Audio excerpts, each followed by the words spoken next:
Okay.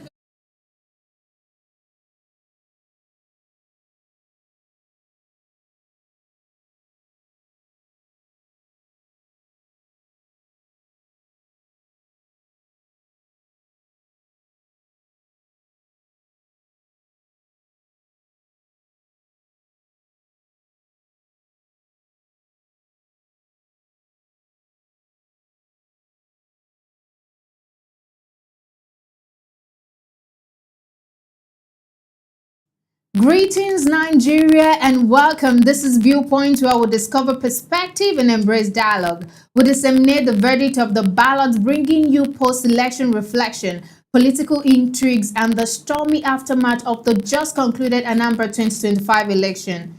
Against the odds, amid heated campaigns, allegation, and high expectation, Professor Chukwuma Soludo has secured a second term in office. For some, this victory is a validation of vision and performance. For others, it's a reminder that political machinery still reigns supreme. Right here on Viewpoints, we ask the difficult question: was this re-election truly the people's choice or the triumph of power, planning, and persuasion? This is the verdict of Anambra 2025, a deep dive into what shaped this election and what lies ahead for Nigeria's current politically vocal state. I'm Olaitan Babatunde, and here with me in the studio is Odiawa Hei, a seasoned political analyst who will be discussing this together. How are you doing, Odiawa? Perfectly fine. Yeah, you were here on Saturday and we talked about the whole issue happening in Anambra State, the election process, and now we have the results. And it's a great thing that Hapga won again because we would have to celebrate with them. And right now we dissect what just happened and what it means for the future of Anambra, the Southeast, and Nigeria's political landscape. So Ojawa would like to know, Governor Soludo's re-election did not come easy. Of course, he did his campaign. There were talks about the fact that they've been ruling for the past 26 years, Abga, from fierce opposition by the PDP and LP. This was an election fought in the trenches of policy, perception, and people's trust. What message did the electorate send with this outcome? Was this a vote of confidence or a vote of limited options? Well, I'll say actually it was a vote of confidence, not limited options. Judging from the figures we can see from the electoral results, Yeah. we have some parties which it was better they didn't even bring out a candidate at all because their results were poor. We have APGA close to 400 and something thousand plus, APC following behind 90 something thousand, the YPP 37,000, which is quite alarming. I expected the Labour Party to have done better. Likewise, the ADC, because I never expected the YPP to be among the big four. But it's quite disappointing regardless. PDP, understandably, they still have to work on their internal crisis. So I want to believe or suspect that the internal crisis they had was what really made them go down the scorecard or the score sheet. Likewise, other mushroom political parties. But regardless, it was a fair play. But what we can say, I want to say that it was actually evidence that Abga was going to dominate the seat once again, judging from not just the party which has registered its dominance, but also the candidate in question. All right.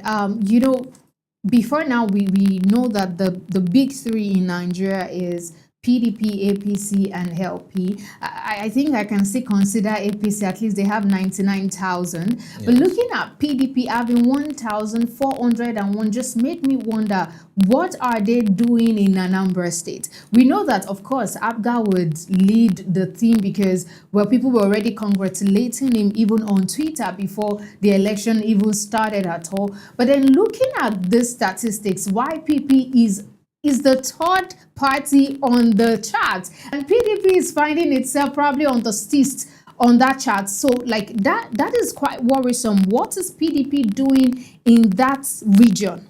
Well, when you have heavyweights within your party who are quite influential, there's always that tendency for you to really be recognized. We look at YPP there. We can identify it with the late senator who passed on, late Ifeanyi Uba. So I want to believe with that influence, I think even after his demise, the party is still standing strong within Anambra State. Ifeanyi Uba is no new figure. He was actually someone who was against the ABGA administration and was trying to, like, pull his weight, even though he was out of the way. May his soul rest in peace. Peace. Yeah. Other parties also came on board trying to bring up propaganda. But regardless, it's quite shocking that PDP, which was actually started within the Southeast and is like a recognized party within the Southeast, has totally lost its grip due to its in-house fight. And if we look at it, it's typical of a household. If you cannot correct your house or put your house in order, there's no how you can put the outside in order, because people will look at you like, have you done your homework in your house before you come outside? So ABGA seems to have its house in order, and they've also lived up to the fact that they can actually deliver based on continuity. So we look at these variables, even though PDP still has a whole lot of work to do, but we pray that in subsequent time they can put their house in order and win the confidence of not just Anambra, but nationally speaking. But that might be a little dicey, looking at the fact that everyone seems to be defecting from PDP to other parties. Now, let's look at the registered voters. We have over 2 million registered voters. And when we look at the total vote cast, we only have over 595,000, which says a lot. It means that these people didn't really go out to vote. Is it because majorly the people in that state are youth, and what we saw on Saturday was more like they weren't interested in the election? Or why do you think they had this low number? Comparing it together, it's more like we're having a 1/3 of the whole registered voters in the state. Yeah. Well, the voter apathy, we talked about confidence or trust in the electoral body and even the stakeholders at large.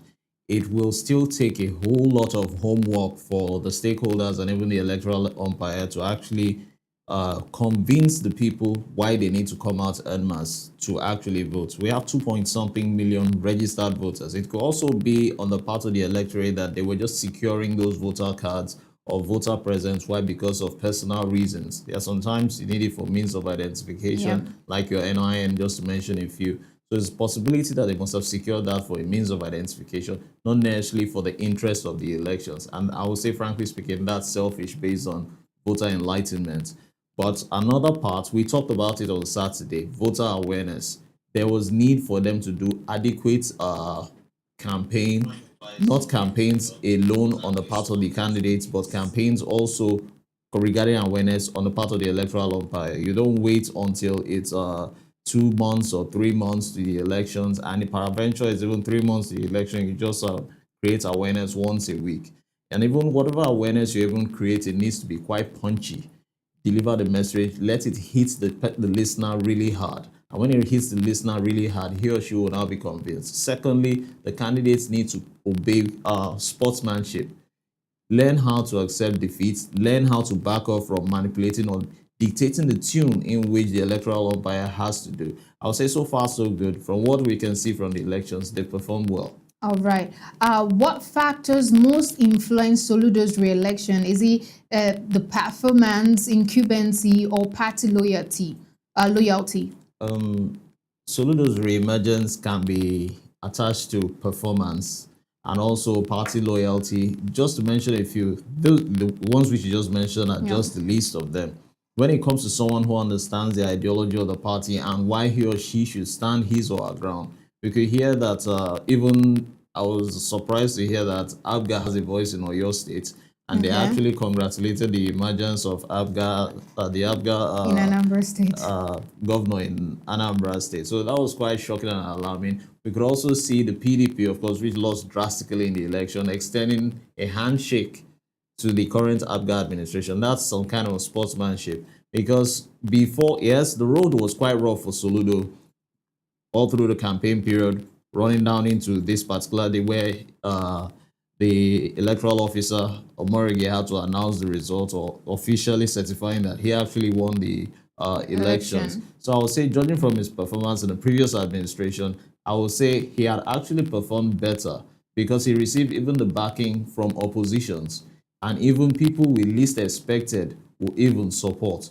So futuristically speaking, we might sense a case whereby there might be legal fireworks. I'm just for categories typical of any electoral outcome. These are things we should also look at. There will also be candidates who are dissatisfied. And ABGA is not just a party. We have a party that carries the weight of the late Odumego Ojukwu's wife, Bianca, who is serving under the APC administration as we speak. Okay. So when you hear names like this attached to ABGA, it still not just reinforces or it reinforces the sentiments and ideology that we are here to stay, we are here to serve, and continuity is what we want to deliver. As Soludo said, he was employed for the job by the Anambra people, and as such, he has to live up to expectations. So they have demanded that he has to return to office to continue the good works. If he wasn't actually performing, he would have been kicked out of office. But as we speak now, he has been told to continue the good work. Hence, we could see the large margin. 400-something thousand votes. It's a lot. It's a lot compared to 90-something thousand or 10,000 something. So we will say convincingly, his performance was actually what brought him to the office. It's been said that, okay, the election was just a mockery of democracy, but frankly speaking, from what we can see, there will definitely be propaganda or people who will be dissatisfied with the administration, why to frustrate his efforts. We had insecurity issues, which was a turbulent time for him. We could see core members harassed by local vigilante groups. Their actions were actually quelled, even though they were reckless and put in check, all those kind of something. They are enough to destabilize any administration, but he had to put in the work and avoid distractions. And even when those distractions came in, he was able to tame them. So these are functions of a leader in which the people have said and say, okay, yes, I think you're fit for the job or suitable for the job, so come on board. All right. I think we were having this discussion. I mentioned it on Saturday when I was talking to someone about the fact that Anambra election is coming up, and well, Soludo is contesting. And I said, "Oh, Soludo can just continue. There's no need for the re-election and all." And it just shows that he is a good man to the people of Anambra State. But then we've seen situations whereby someone is re-elected, and after their first tenure, the second term now, they start, satisfying their own needs. And that is why Nigerians majorly feel that once they are done with their first term, you should allow them go, because the second term would be to gather all the money they spent during campaign, gather all the money they would need after their second term. Looking at the kind of person Soludo is, I mean, you're looking at him from afar. Do you think he would, submit to that kind of perception that we've always had? No, frankly speaking, I see him as one of the technocrats we have within Nigeria, and technocrats are quite scarce when it comes to Nigerian politics. There are a few who are still out there, but they typically say politics is a dirty game. But I would say Soludo is more or less like a technocrat. It's a case of what you see is what you're going to get. What is going to be done has to be done, judging from his performance. We take a cue from his embryo stage of swearing into office. There were reports that he wasn't actually taking salary as governor. He was actually throwing it back into the system to make sure that things actually work. So from someone who is coming from a bureaucratic background as a CBN governor, he has ventured into several walks of life. And he's not just a politician, he's also an academician also. So someone who will begin to have diverse streams of knowledge would definitely have diverse streams of income and be less dependent on probably what government has to pay him. So it's like giving back to the people he's actually going to serve, even sacrificing himself also at the same time. So I would say, as a person who typically come in as a second term to amass what he didn't amass during the first term, I don't see him to be that kind of person, frankly speaking, because a technocrat will never do that, as I've described him as. He sees it that there's a legacy that needs to be on ground to be left, such that when I have left the footprints behind, it will always be there to stand the test of time. All right, thank you very much. So I'd also like to know, do you think this victory reflects genuine grassroots support or the dominance of political structures? From the campaigns we saw, I would say grassroots mobilization really played a major part, because there was nowhere he didn't go to. Because it's like sorting for permissions, you need to meet people and identify with people. That's the mobilization. If you don't recognize these people, if you don't mingle with them, it's not only when you need your votes, that's when you go to align with them. It's a case of sowing a seed. And that seed he had sown, he had done it for the 4 years administration in which he had been in office. It's not a case of going into your office and then you're letting the air conditioners blow you. Go in there, your contractors, what exactly are they doing on the roads? The infrastructures you've put in place, what exactly are they doing? You need to go there to supervise them. So if he was on the ground and if also in the office also, I think he had actually earned the recognition of the people at the grassroots. All right. Let's talk about Soludo's victory. There are drums. I think I saw a video where he was dancing and all that. And I just want to know, Soludo victory also carries a regional message. As the Southeast continues to seek stronger political representation nationally, is win either consolidate Abga's base or deepen the region's political fragmentation? Because, I said it on Saturday that why is it that they have their hold in Anambra State and all the states we barely hear of Abga? I was talking about the political party yesterday, and then I was asking, oh, do you know Abga? And they're like, is that someone's name? So it's that bad that people do not even know that political party. So, like, do you? And I fear on Saturday that if Abga would lose the election, this would mean that we would not hear anything about Abga again in the whole country. So now they won the election, which is a good thing for Abga party. So do you think this would deepen the region's political or deepen the region's political fragmentation or consolidate it? Well, it has passed the message across, judging from the figures, because Abga as a party was born out of a sentimental ideology through, of course, I've mentioned Ojuku.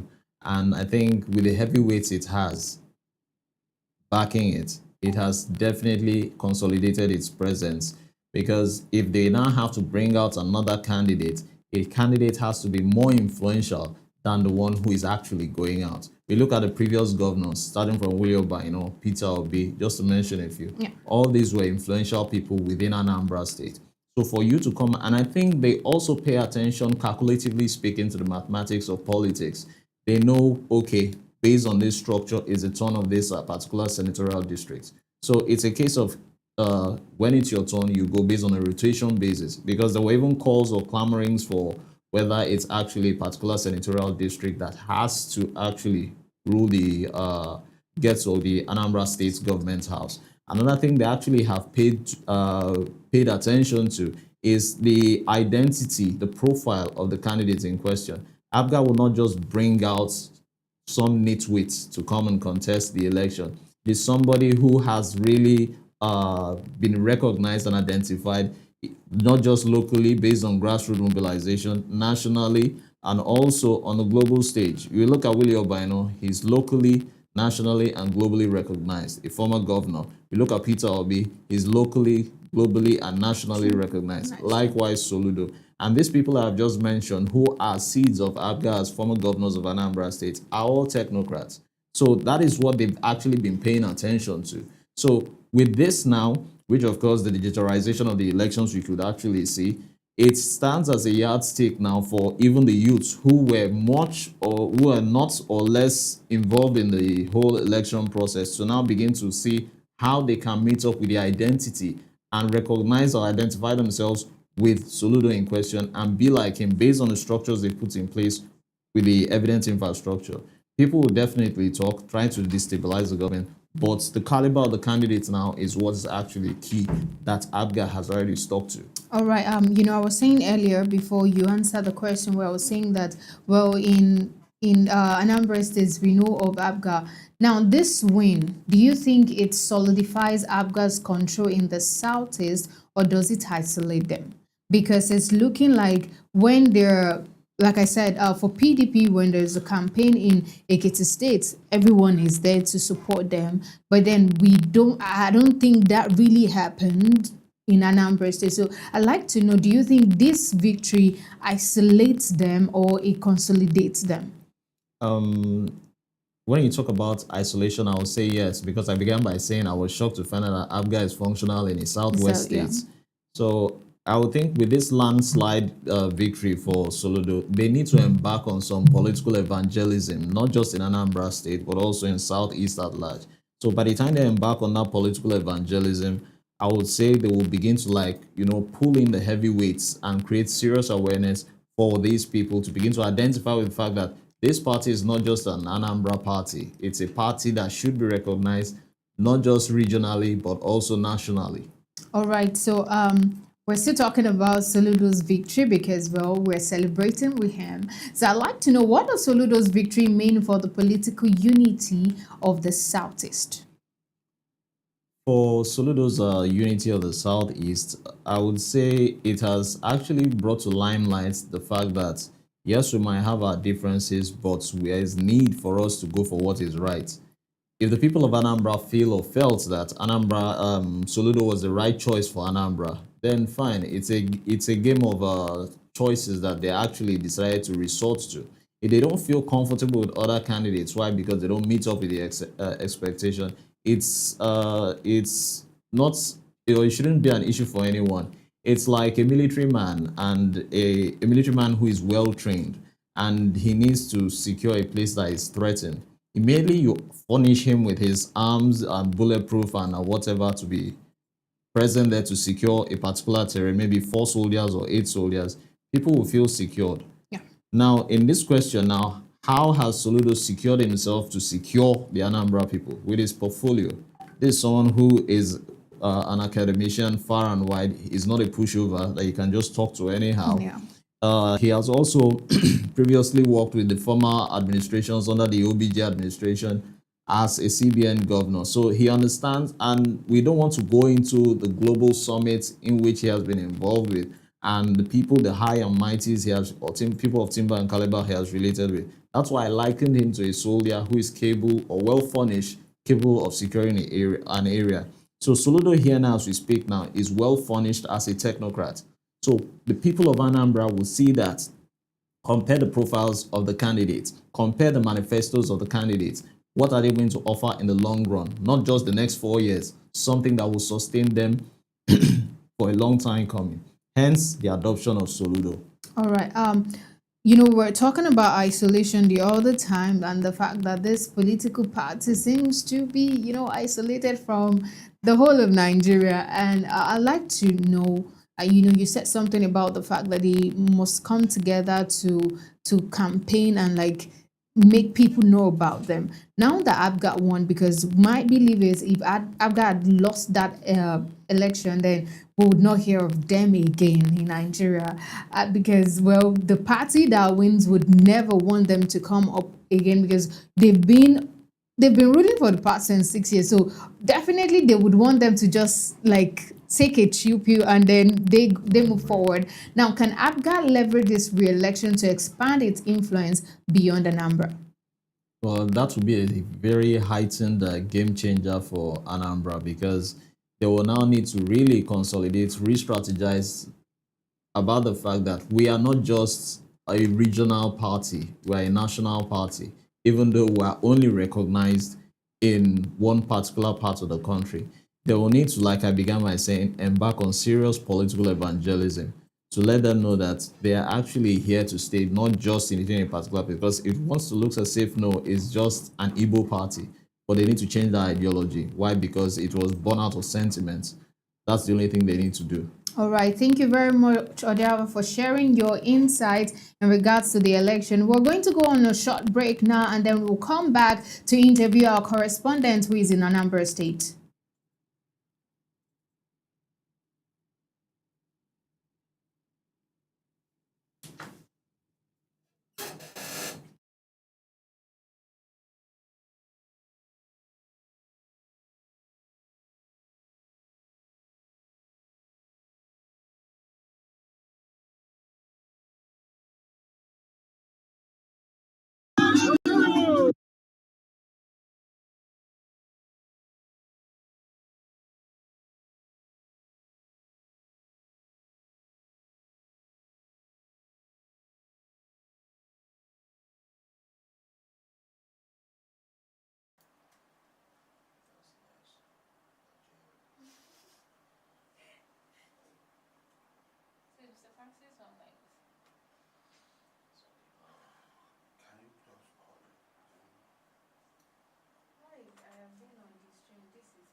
joining VGPN? I don't know. Say you know that it was VGPN that is joining.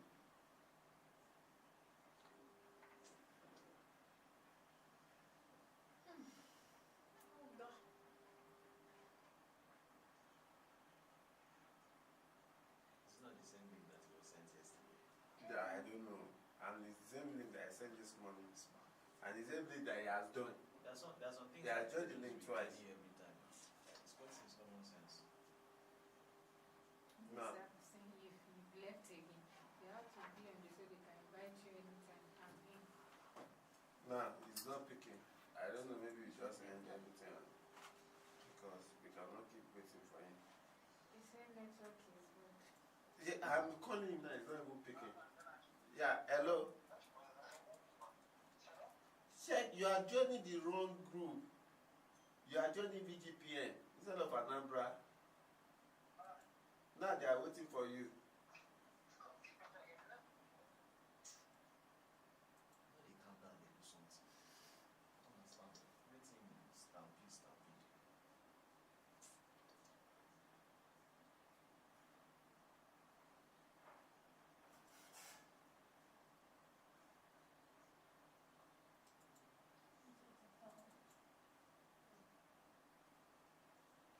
Just change to that. Yeah. I will not have any music to play like this now. Don't play me, I will play music for you. Okay, I think it's there. So, we'll just, we can't do that now. We have to go like that because we are already on live. I don't know we can test if we can hear him or not. So, you just go that we are welcome back, something like that. Okay, we are hearing you. Welcome back. Now we have a reporter on the line to talk to us about Anambra elections. So Francis, how are you doing?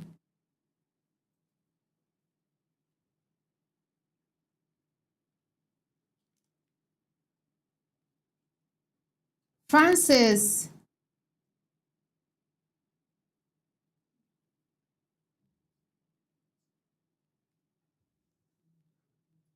Francis, can you unmute yourself?